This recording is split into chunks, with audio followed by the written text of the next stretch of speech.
अस्सलाम वालेकुम। Okay bye, अल्लाह हाफिज। ये जी मैं अपनी बेटी को मॉर्निंग रूटीन आप लोगों को दिखा रही हूँ कनाडा की।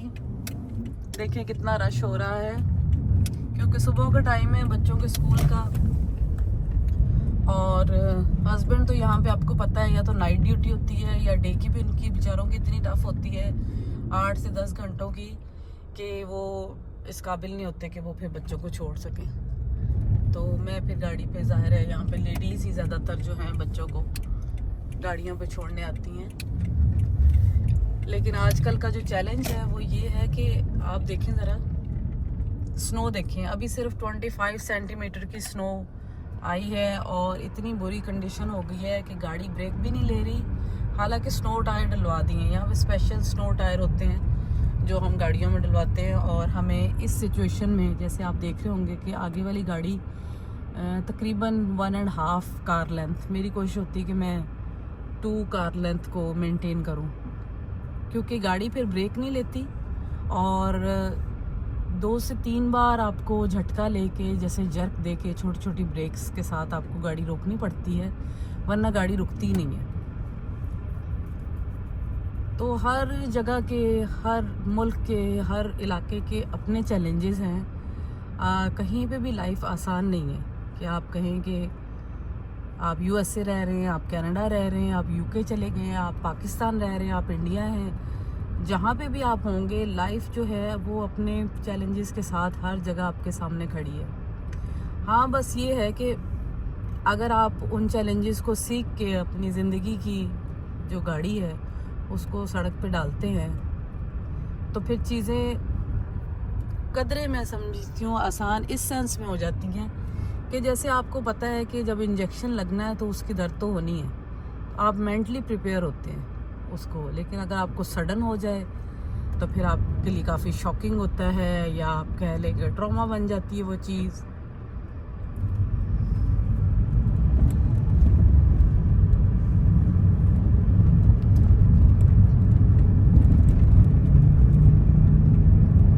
आप लोगों को ये अपना वापसी का जर्नी दिखा रही हूँ बच्ची को छोड़ के।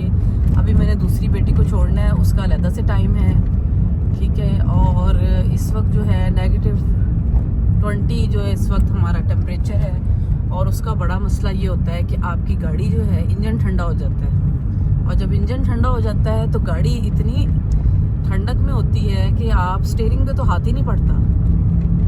और कल जब मैं ग्रोसरी करने गई हूँ तो मेरे हाथ इतने फ्रीजिंग हो गए कि मुझे अपना वो पहला साल कनाडा का याद आ गया जब हमारे पास गाड़ी नहीं होती थी और हमने बसेस पे जाके ग्रोसरी करनी और फिर उस ग्रोसरी को लेके तो स्टॉप्स तक आना बसेस के और फिर बस का वेट करना और कभी बस ने सामने से गुजर जाना और या कभी लेट आना। तो बहुत ही ज़्यादा क्रिटिकल सिचुएशन होती थी। हाथ बिल्कुल एक तो जम जाते हैं, ड्राइनेस, और उसके बाद जो है ऐसे लगता है कि हाथ आपके जिस्म के साथ ही नहीं है। लेकिन उनकी दर्द बहुत शदीद होती है। या तो ये है ना कि आपके जिस्म के साथ आपको फील नहीं हो रहे तो कोई बात नहीं। बच्चों की बसेस आप देख लें आ गई हैं और यूं नहीं बच्चों को बसेस लगेंगी जिनके स्कूल का जो कुछ किलोमीटर जो अलाउ हैं उन बच्चों को ये बसेस मिलेंगी। जिनके स्कूल करीब हैं उनको नहीं मिलेंगी, उनको या तो वॉक पे आना पड़ेगा तो या फिर आपके पास अगर गाड़ी है तो आपको उनको छोड़ना पड़ेगा। जी, तो मैं तो अपने एक्सपीरियंस से ये आप लोगों को कहूँगी कि जो भी कनाडा आने की प्लानिंग कर रहे हैं तो आप लोग कुछ भी करके यहाँ आते ही गाड़ी ले लें, चाहे आपको समर का सीज़न है तो चाहे विंटर का सीज़न है। क्योंकि कनाडा इतना बड़ा है कि यहाँ पे तो आपकी टांगे तो आपका साथ दे ही नहीं दे सकती ना। हमारे नेबर्स में एक थे आज से कुछ साल पहले, तो वो समर में आए थे और इतना अच्छा वेदर और इतना प्लेजेंट वेदर, बसेस पे भी ट्रैवल कर सकते थे वो। बट उन्होंने जॉब पे जाना और उन्होंने कहना कि कितना मतलब उनके लिए टफ था कि उन्होंने अपने घर से निकल कर 2-3 स्ट्रीट्स को, बल्कि 4-5 स्ट्रीट्स को क्रॉस करके बस तक जाना, फिर अपने काम तक जाना, तो वो कहते थे कि मेरी तो टांगें बिल्कुल ख़त्म हो गई। तो यहाँ पे किसी तरह भी, चाहे समर है और विंटर पे, तो फिर क्या ही बात है। यहाँ पे विंटर तो आप गूगल पे जाके चेक कर लेंगे यहाँ का विंटर क्या चीज़ है।